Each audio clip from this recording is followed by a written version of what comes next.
Welcome back to Movie Trailer Reviews, your Movie Trailer Reviews podcast. This is your host here, Kriss. Phenom's not joining me for this one. Instead, I got a good guest, friend of the show, been on the show, several times. Does the intro for the Insanity Check. I got my man Jax on here. We're here to review this movie, an independent movie that got picked up. I think it first saw it at like Sundance, and we finally saw it. A movie called Sleight. A young street magician is left to care for his little sister after his parents' passing, and turns to illegal activities to keep the roof over their heads. When he gets in, oh God, here we go. Hold on. I hate when there's extra onto the synopsis. When he gets in too deep, his sister is kidnapped. He's forced to use his magic and brilliant mind to save her. Again, this was, stars a black lead, Jacob Latimore. I knew I saw him from somewhere. And I couldn't remember where it was. It was Collateral Beauty. Like, there's a movie. Yeah, he's in Collateral Beauty. Yeah. And what else? I think Maze Runner. Yeah, he's in the Maze Runner films. Did you see Collateral Beauty? I did.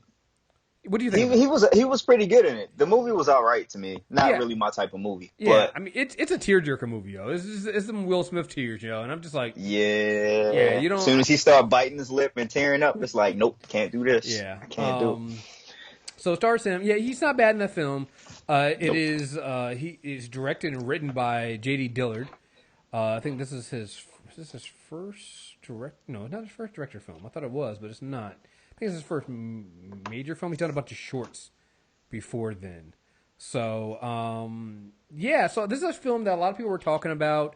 I was seeing, I thought the trailers and the promo spots for it were being, it was like, it's like Iron Man meets, I don't know, something else. And I was just like, they were kind of portraying it as kind of like an urban retelling of like an Iron Man type of story. And I was hoping it would be like the way they're promoting it. I wasn't even going with Iron Man. I thought that was a stupid thing to try to compare it to. I was thinking more along the lines of, say, a Chronicle. Something like that. Actually, and that's what it looked like to me. Right. The very first time I saw the trailer. Right. So, and that's kind of what I was hoping for, and it is not that. Can I just say real quick that these niggas got me, man.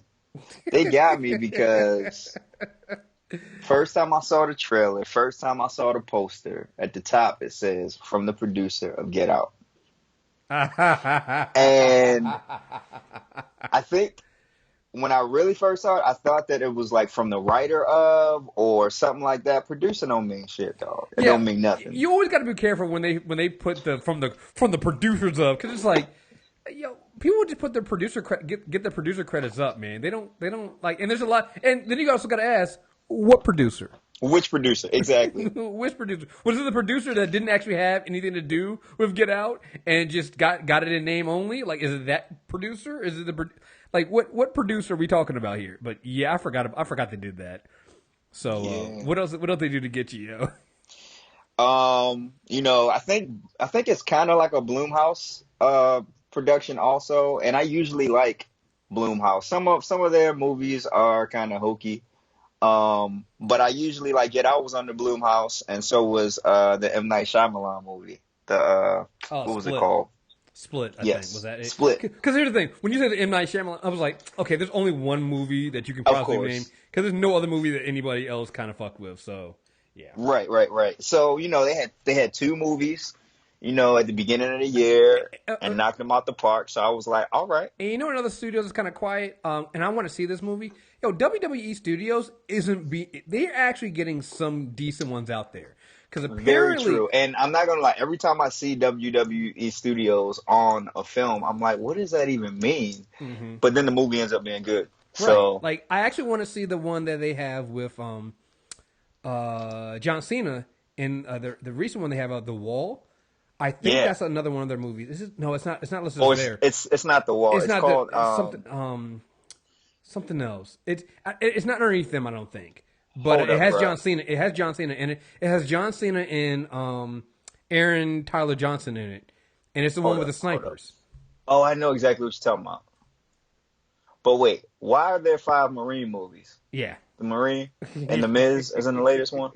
Oh yeah. They switched out Cena and got the Miz. So Wow. yeah. No. This one is not under. This one's under Amazon Studios, The Wall, and it's actually got a pretty good rating. So I actually kind of want to see it.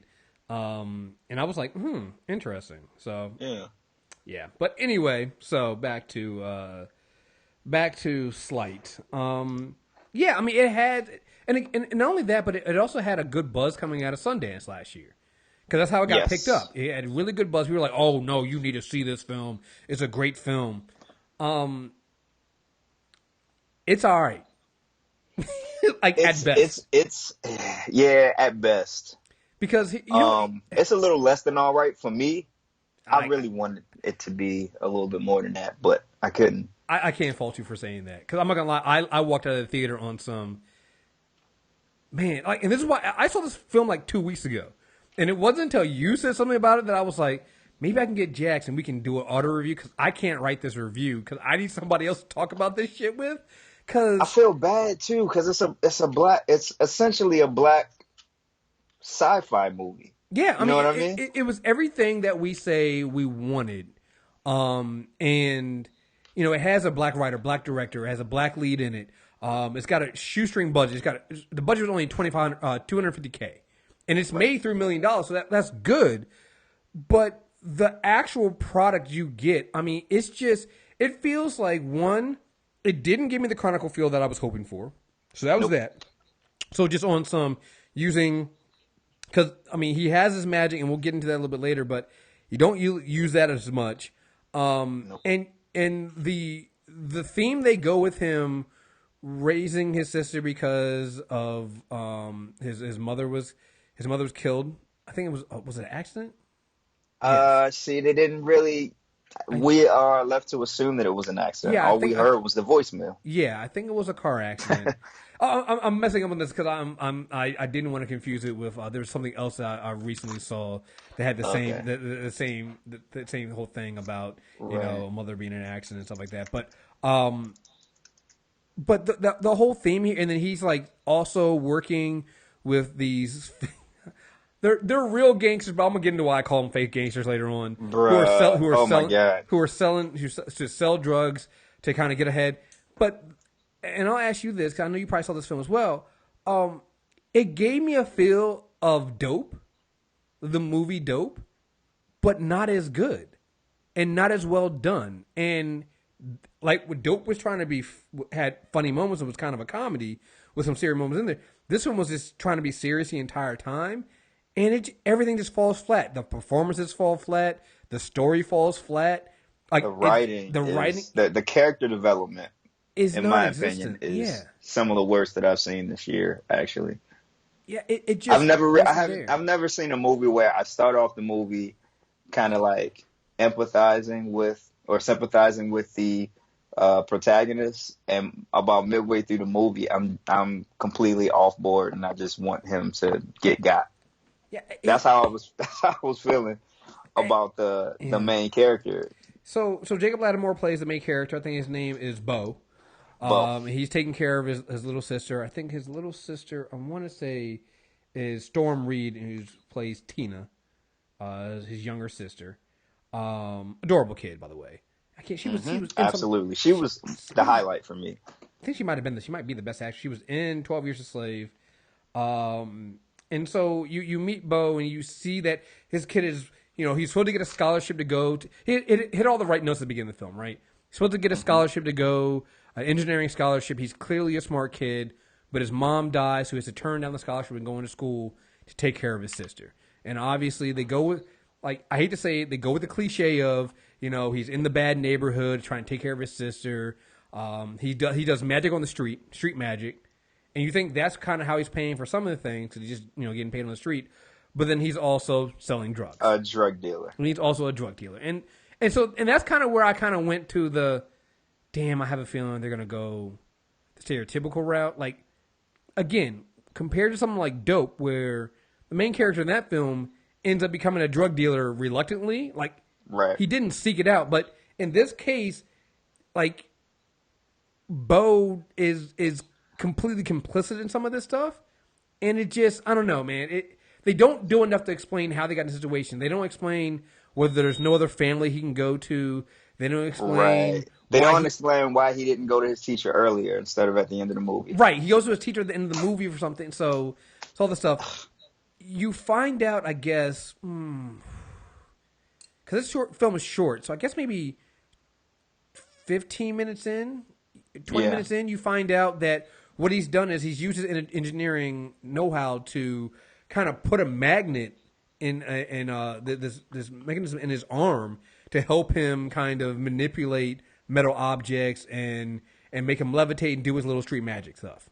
Right? Yeah, but it's like they never really give a valid motivation for any of it. And they kind of hand wave over it. They hand wave over it until he goes to a teacher at the end. They don't tell you what the motivation is. Well, not until his teacher. He talks to his girlfriend at the time, and he explains it to her. And even that, it's such a stupid reason. Like, his reason for doing it is basically because he and again, this film. Wait, we don't want to go into it too much because this is not a spoiler. I don't want to spoil it, but it's basically the same thing. And again, this film takes so much from other films. It's the same motivation from if you watch the movie like The Prestige. Yeah, it's basically the same concept of in The Prestige of going all in on your magic tricks. So that they're like it's like that's one of the biggest problems I have with this film is. None of the points they're trying to hit are original.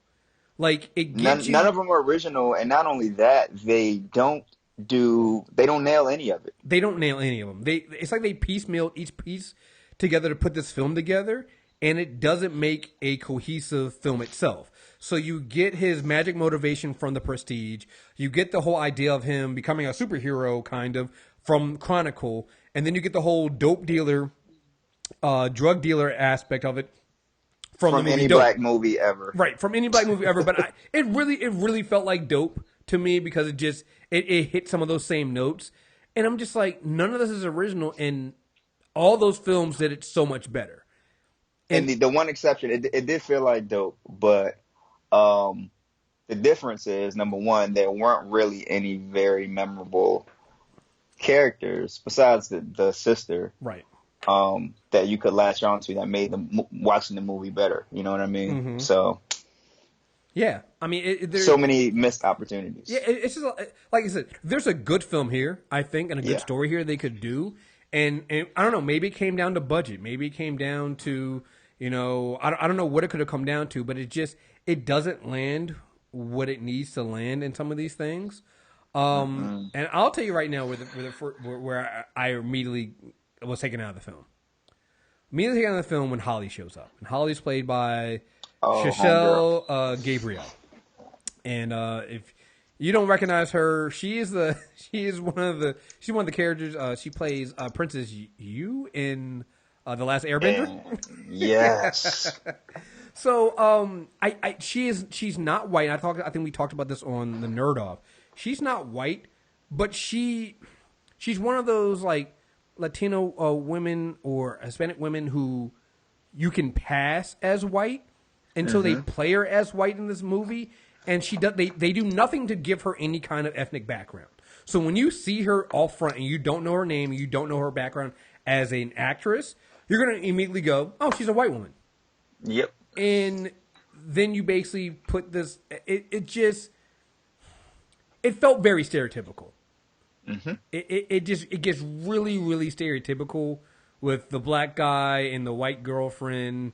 And then the things that she was dealing with and how she was dealing with them, and like I don't want to go too far into her backstory. The movie's been out for a couple of weeks, so I'm and for a while now, so I'm not too mad about spoilers here and there because at this point I really think it's made way more money than its budget and its success. And at this point, if you really, really want to go see this film, you probably have already gone to seen it. So if we got a little spoilers here and there, it's fine. But I think her father. You find out her father has left them. Her mother is beating her. You find that out later.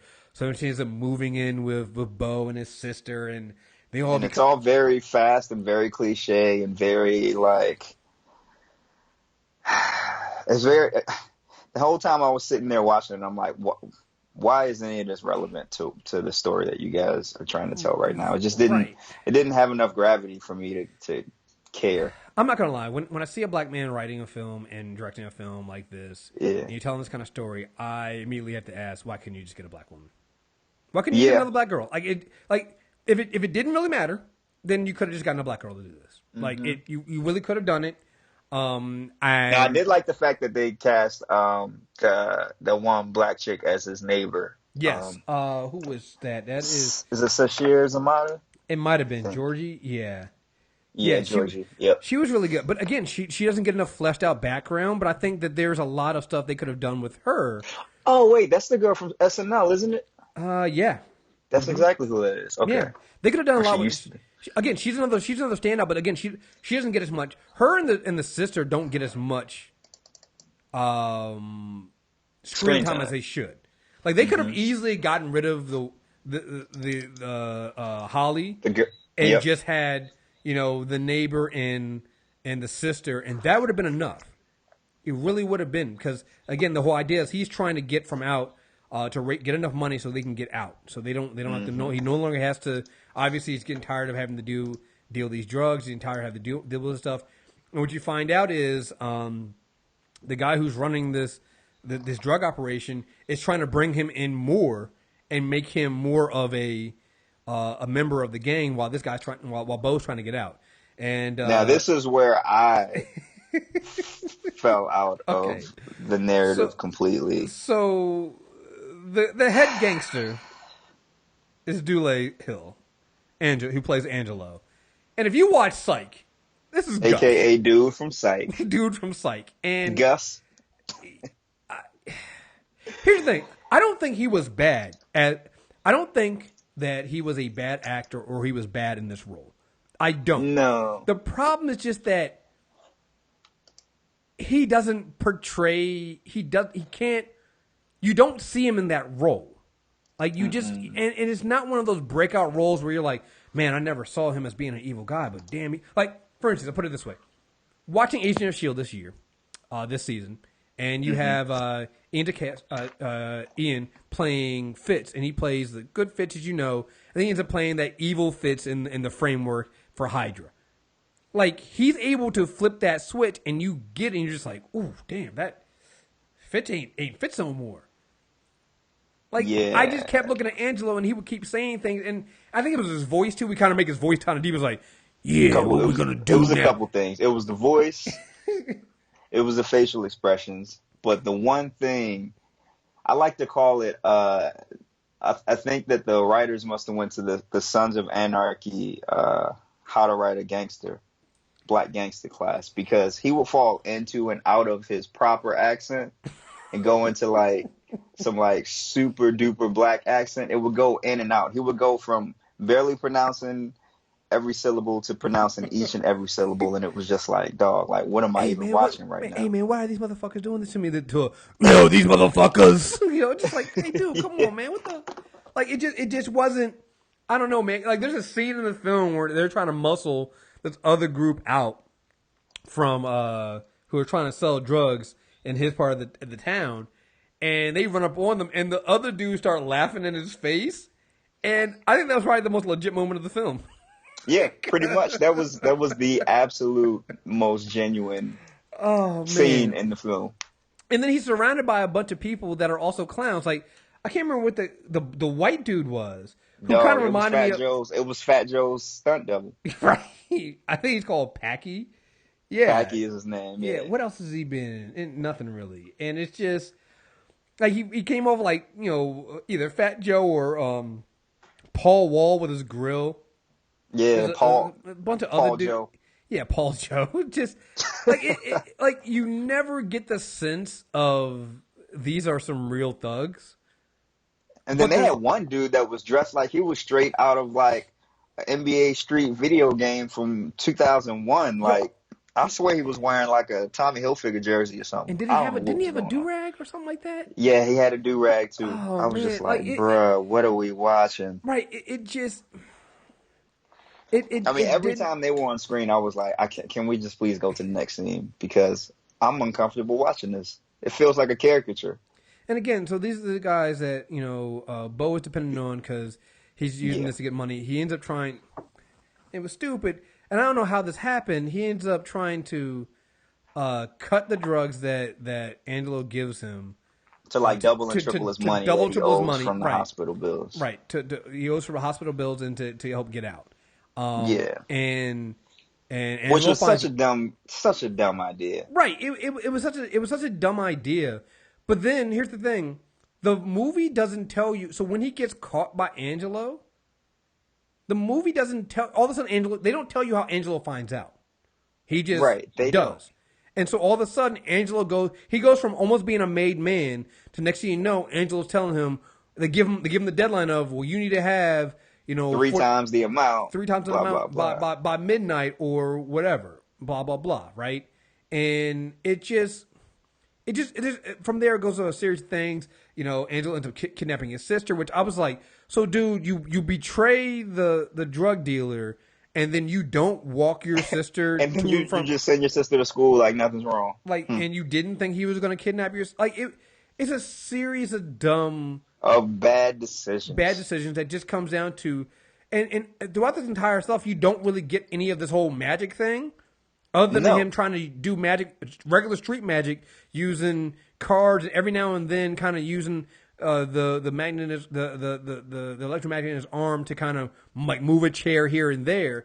It's down to the very, very end of the movie where he kind of goes to up the ante by going to his former teacher, and his teacher helps him to get more power so that he can kind of go in there and I guess have the Iron Man moment of breaking his sister out. And even then, even that scene kind of falls kind of short. Well, it falls flat by the time we get to that point, right? Because we just spent an hour watching a drug dealing movie. Right. It really is. It really is just your regular run of the mill drug dealer movie that isn't even that great.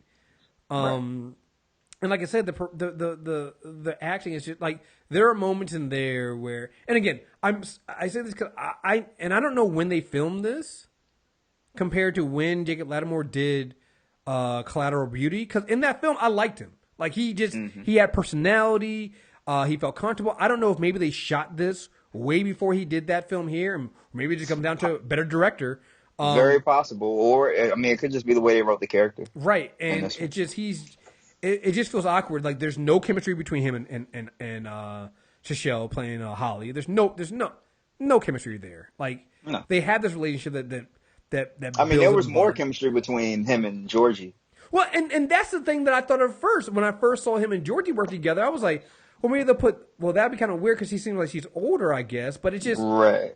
But she kept, like, whenever Homeboy would come by or whenever he would tell her something, she's looking at him like, bruh, like, are you for real? Right. She was the voice of reason, and I needed more interaction between them two. Yeah, she was the voice of reason. She was like, yo, this is a bad idea. You shouldn't cut these drugs. You shouldn't sell these drugs. Shouldn't do this. She was the one that watches over his sister. She was the one that... that was like, why is Homeboy at your house right now? Why is he here? He shouldn't be here. Right. Holly did none of that. She was just kind of there to kind of be the white-looking woman to hang on his shoulder and and cry about her own fucking problems. It's just like there was just a lot of just weirdness here. And again, like you said, Bo's character himself isn't likable. Like it's. You start off feeling very sorry for whatever his predicament is, and then as time goes on and he starts making more bad decisions, you can't help but be like, dude, I think you're doing all of this to yourself. I can't feel bad for you. And then it gets to a certain point where he's just doing the dumbest things, doing the absolute most, and you're like, well, you deserve that, homie. What'd you expect? Right. So, yeah, I didn't like the main character. Yeah. And that's it's unfortunate, man. Right. It is. Like you said, there is something there. Yeah, they just don't.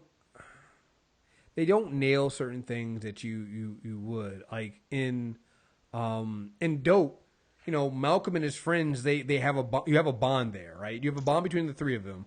They have their own band, and they fall into this situation where we're like, well, they got to sell these drugs. They got to do this, or they're going to be in serious trouble. They don't want to do it, but they got to do it, and then they find a smart way of getting out of that situation.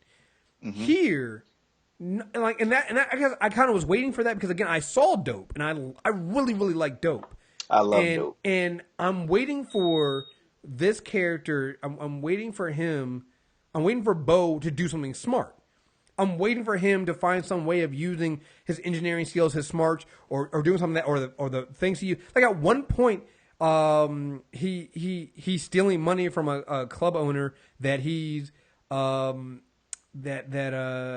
sells drugs to. Like that was his plan. You know, it's just like, yeah. At that point, that's when I was like, well, he does. what are you doing? He does all that, and then he still doesn't get enough money, and they still fall short. You know, it's like, so you did all this stuff, you burn all these bridges, and it's like, I don't know, man. Like, I'm not gonna lie. And again, at this point, if you've seen this movie, this is gonna go on the main feed.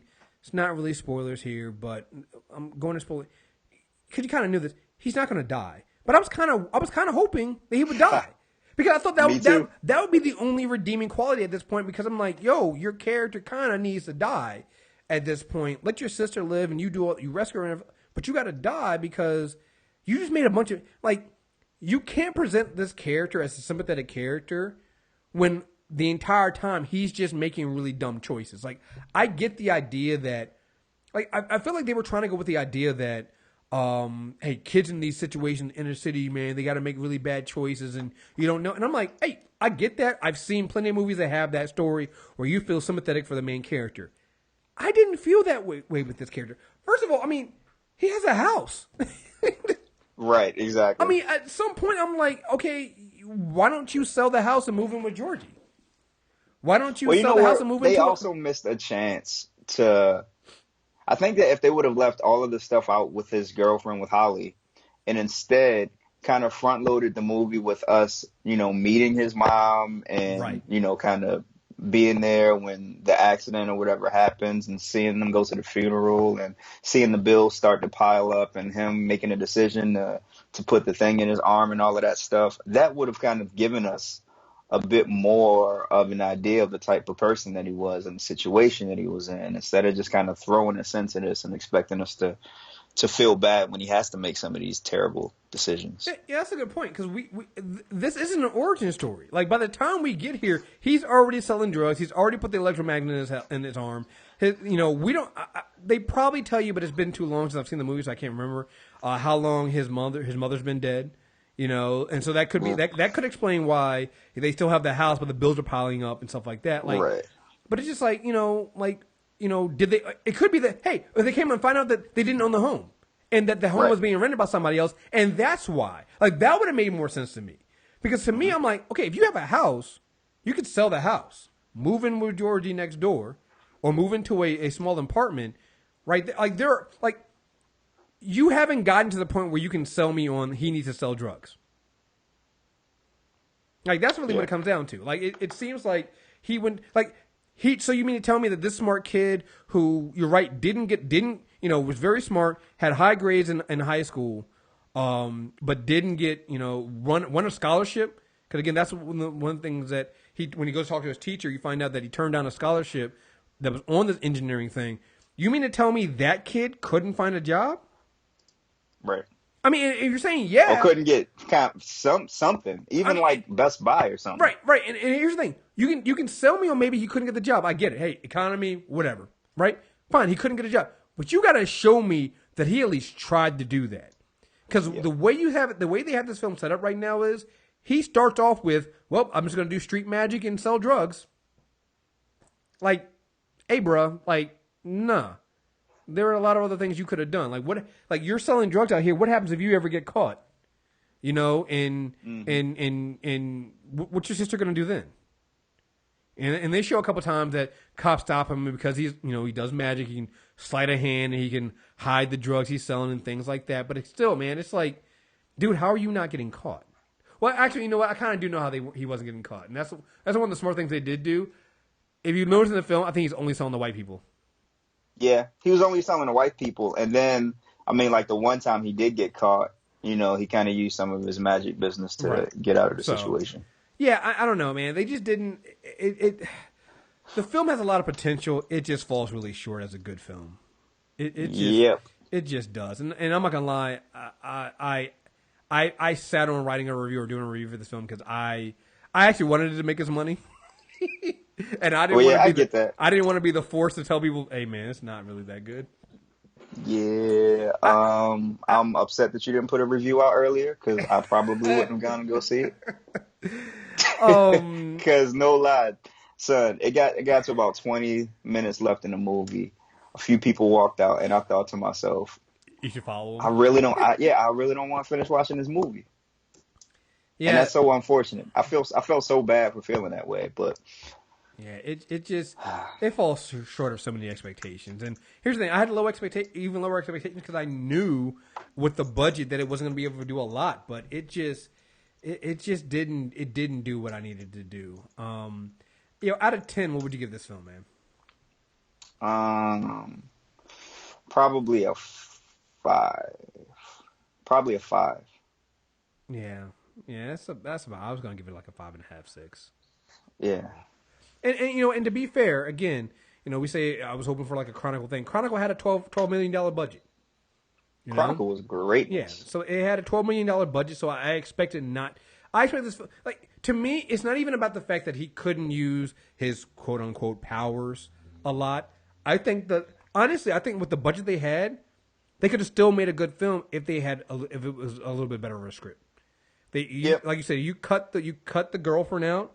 And you said you put the beginning of the film in with his mom and showing more flashback to how that happened and how they got into the situation he's in, and deal with the sister and the neighbor and then the drug dealers and I'll even allow you to have the comically bad drug dealers. You know what? Because while that again, I think that Dule Hill while it's a hard sell, I don't think it was bad acting. It felt out of place. Yeah, it felt a little out of place. And I think that they pitched the movie as something that was going to focus on his powers and, or his, magic or whatever. And to see it take so much of a backseat to a contrived narrative just disappointing. Mm-hmm. Disappointing. So yeah, 5 out of 10 for me. Yeah. For sure. Yeah, I was going to give it a 5.5. So. But, there you guys have it. That's the review for Sleight. I mean, again, at this point, you've probably already seen it if you wanted to. Or you've heard other people say that, Or, here's the thing. If everybody was talking about going to check out Sleight before, and then when it came out, it wasn't allowed to talk afterwards, that's probably why. That's the reason. That's probably why. Like I said, yep. I've been off of work. I was free one day. I took off, went to go see it, and was just like, yeah. I walked out of the theater with just like on some... I don't know about that one, son. I don't know about that one. So, anyway, you check the rest of our reviews out. Movie Trailer Reviews on iTunes or Stitcher Radio. Find us there. That is just the feed for just the movie reviews. If you want the main stuff and everything else, go to MTR Network on iTunes, Stitcher Radio, or go to mtrnetwork.net and check out everything else there. So, folks, until next time, we are out of here. Peace. Peace.